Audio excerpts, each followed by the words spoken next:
Good morning to our Caron YouTube audience, and good morning to this very, very full auditorium. It's so great to have the ability to welcome alumni and family back, and as we've been doing that for the last month or two, our constituency has just blossomed. So great to have you all here. And great anybody who's watching also on the live stream from our closed circuit settings around the campus. I usually mention for the YouTube folks, if you're not wondering when this is 2022, the 12th of June. And the subjects of the Caron Chapel service move in a rotating topic calendar. And when I saw at the end of last week that the topic for this Sunday was a topic I recently renamed to longings, I thought, oh, I love that topic. And it's been happening for me this past run through the rotation. I've abandoned my previous scripts and find myself wanting to talk about longings in a fresh way.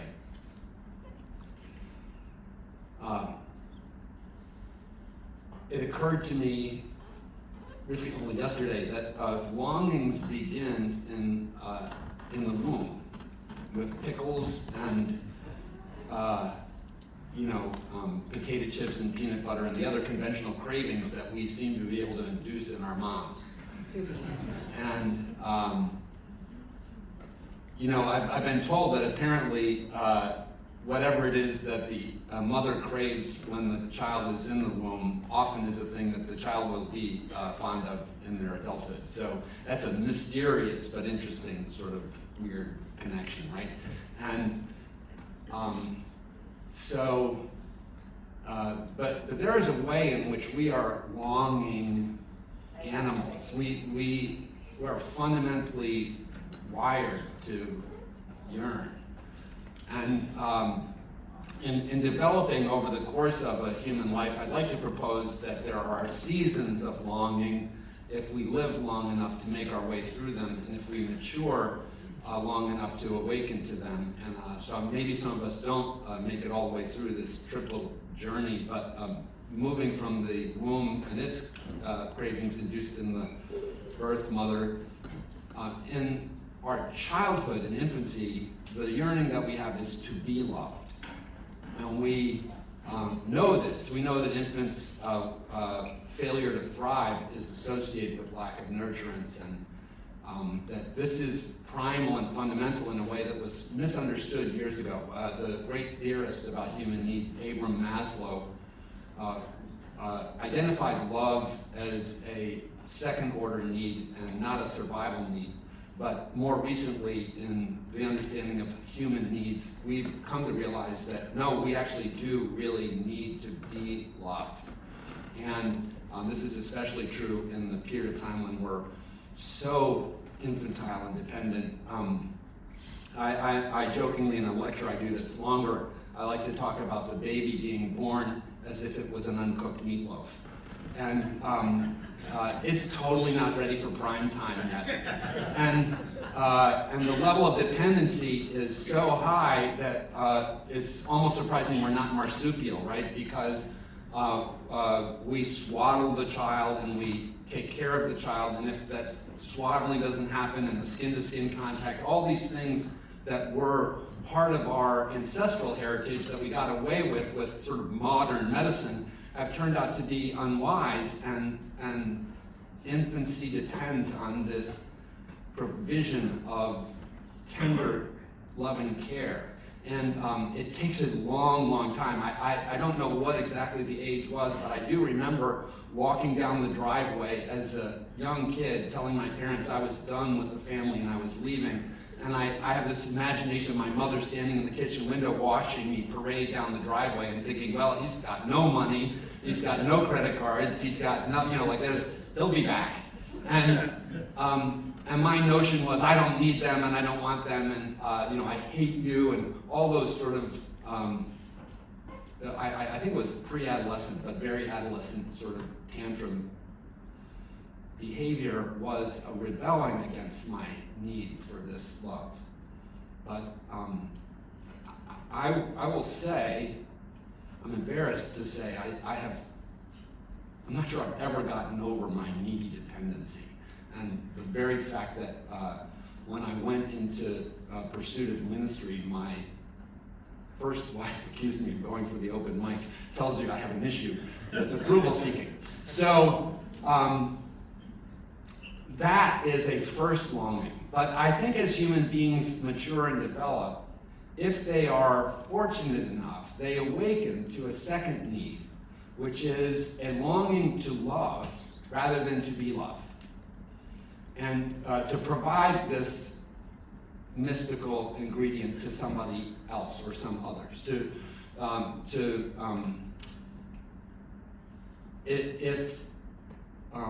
If capable of bearing children or parenting children, to bring a family into the world. And if not, I don't have my own biological children, but I think that where that played itself out in my life was in my call to ministry and a desire to be of service, right? To contribute to the needs of others is a need, and there's a lot of evidence that more happiness derives from satisfying the needs of others than from self-satisfaction. They call this enlightened self-interest. And so, sorry to tell you this if you haven't caught on yet, but it's deeply true. You will be happier if you actually devote yourself to the satisfaction of others' needs than if you devote yourself to the satisfaction of your own pleasures and desires beyond your survival needs. And so this is something that it takes some, I think, development and maturity to catch on to, but it's a second level of longing in the human life, is to be of use and to serve and to give of ourselves. I just had an experience this past week talking with my wife in my second marriage, and I was sharing with her about how meaningful it is that she has brought children and grandchildren into my world, and that the granddaughters that we have, I think I call them these little beings, and I said, they're little beings that have come into our lives, and I would do anything for them. And she looked at me and she said, that's real love. And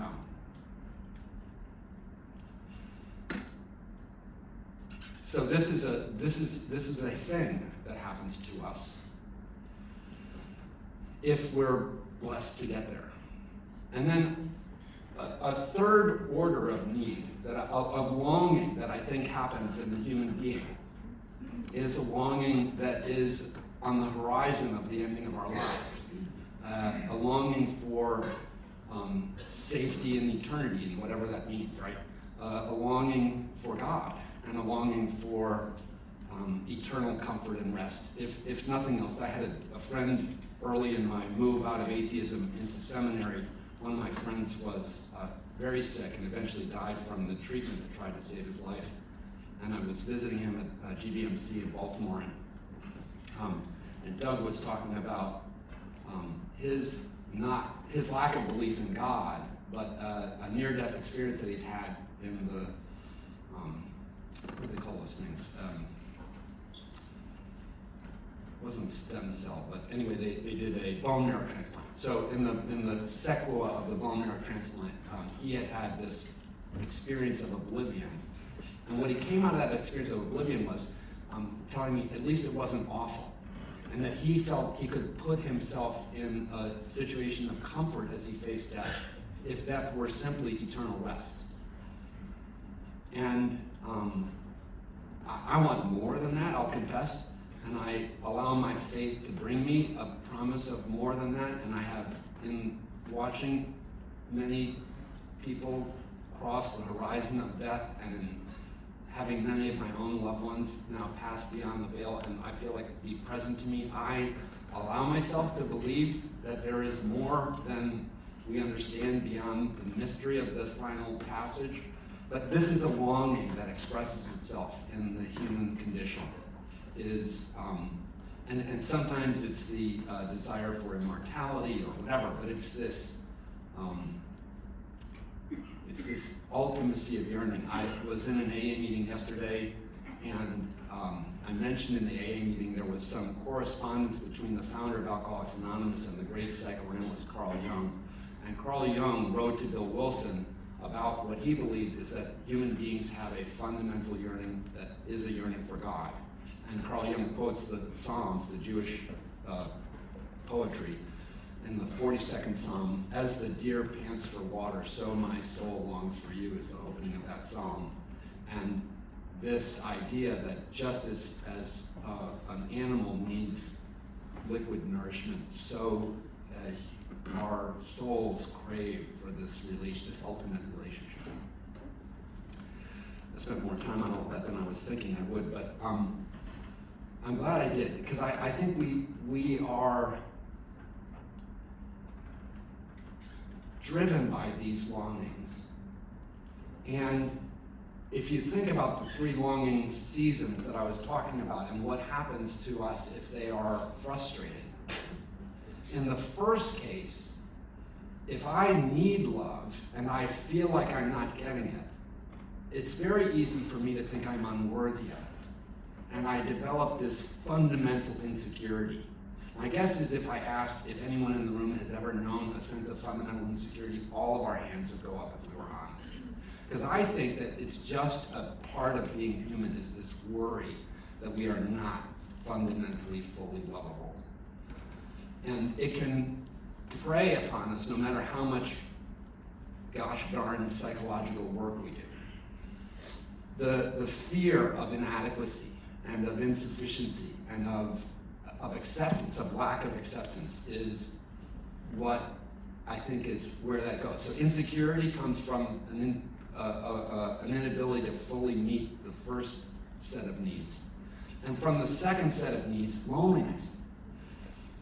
Like, if I can't love another, if I can't be in a relationship, if I can't have kids, if I can't have a family, if I can't have a life of meaning and purpose, there is a sense of isolation, and that can be bitter and miserable, because it goes against this basic craving that we have. And then ultimately, I think the last one is terror, right, and fear. I think there are, I know as I moved into ministry and I started having the privilege of being a person who presided at funerals, in my first year of serving in that kind of a role, I had 2 funerals within the same week that struck me, and I was learning about human beings through being the religious servant.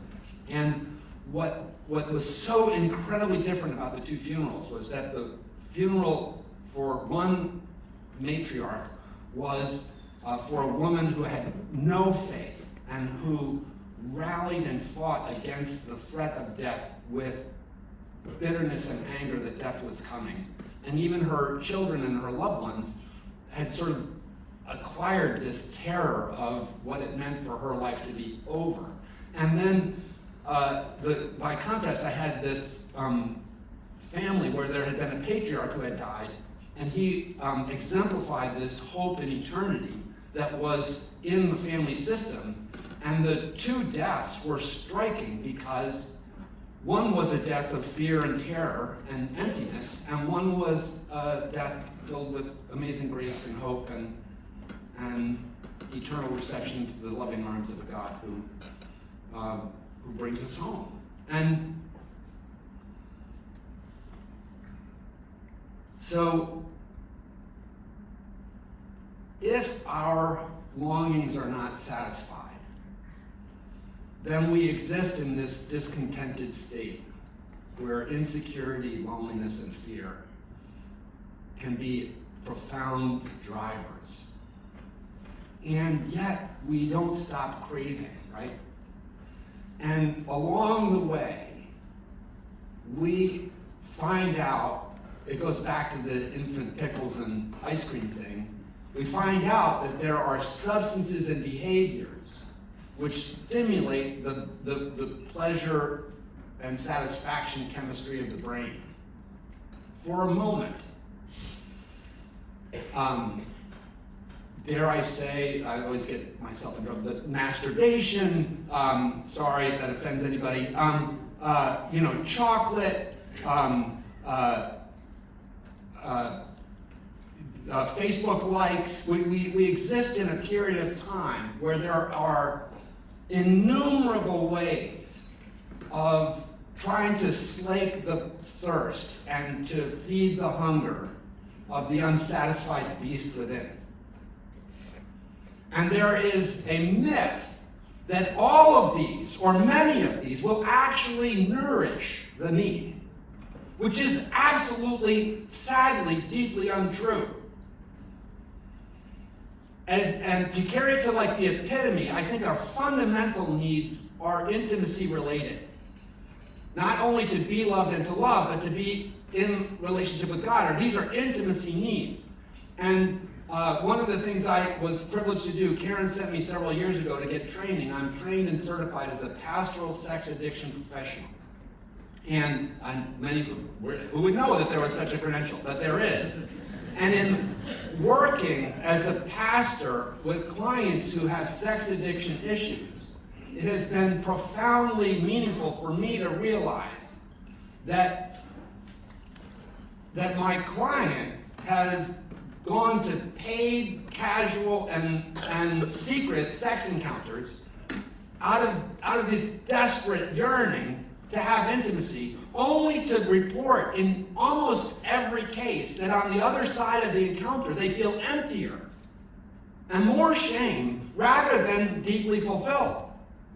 And that's like an extreme case. I think it's just as true of chocolate and of weed and of Johnny Walker Red. Like, these are empty substitutes for the fundamental longing that we have, which is to love and be loved.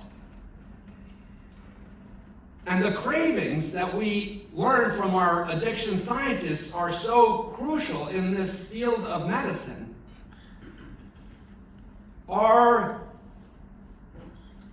that intimacy yearning beast, but it's things like trauma and the insecurity that we acquire if we were love deprived. It's our history of woundedness and maybe a lack of skill that inhibits us from taking the risks that we just saw a woman take to make herself vulnerable and sing in front of this community and let us know that she needs to be able to talk about her struggle, right? Like, it is hard to do this work. It is hard to be vulnerable. It is hard to be real. And there are people who are like, here, take some fentanyl instead. And once you begin trying to feed it with fentanyl takes over and tells you fentanyl is your answer. And don't even bother trying to be real in relationships because, look how that worked out for us before. So, the miracle of, we just dedicated a research center up at the top of the hill, and I heard a statistic which I think is so incredible. We're learning to measure outcomes in recovery in new ways. And one of the things that we've abandoned is AA's old notion that pure and complete abstinence is the only success for recovery trajectories. Because we would never say that to a diabetic who has a Snickers bar, right? And we would never say that to a cancer patient whose cancer recurs. We would never shame them for having a relapse, right? But what we do know is that clients who have come through Caron in the last 18 to 24 months who have been tracked by their insurance companies at 1 year have a 94% abstinent rate when checked on at the 94%. That flies in the face of everything that's been said in the last decades about addiction as if it's like this untreatable illness. It is absolutely treatable. And what is it that happens that makes that happen? It's the return to the satisfaction of these basic longings in real relationship. And can medication help? Absolutely. Can therapy help? Absolutely, because the medication can help suppress the craving monster, and because the therapy can help address the primal woundedness. But the key ingredient is things like recovery communities and peer relationships, where it's in the gutsy decision to disclose our vulnerability, our loneliness, and our fear that we find the love that we need and want and wish to give. A number of years ago, there was a woman that came into my life as a mentor. She has since passed away from ALS. I think of her every once in a while. Her profession was as an executive coach. And I was a senior pastor of a church, and she attached herself to me, not in a professional relationship, but because we each had something to give the other. She let me be a spiritual director to her, and I let her speak into my situation. Her first name was Mary. And I remember one day, Mary and I were walking and talking. And this was a conversation where she was dealing with my crap. And she said, Jack, what is it that you really want? That's the question that you have to ask yourself. And I think I was crying because I was a mess. Right in that next period of time, my first marriage would end, and I would leave that practice of ministry and come to Caron. And those were things that were part of the satisfaction of my fun. I wanted to move out of brokenness and into wholeness, even though I was sober. But it was a terribly difficult time in my recovery. And then she asked the most poignant follow-up question. She said, once you figure out what you want, Jack, you have to ask yourself the second question. What is it you're willing to give up in order to get it?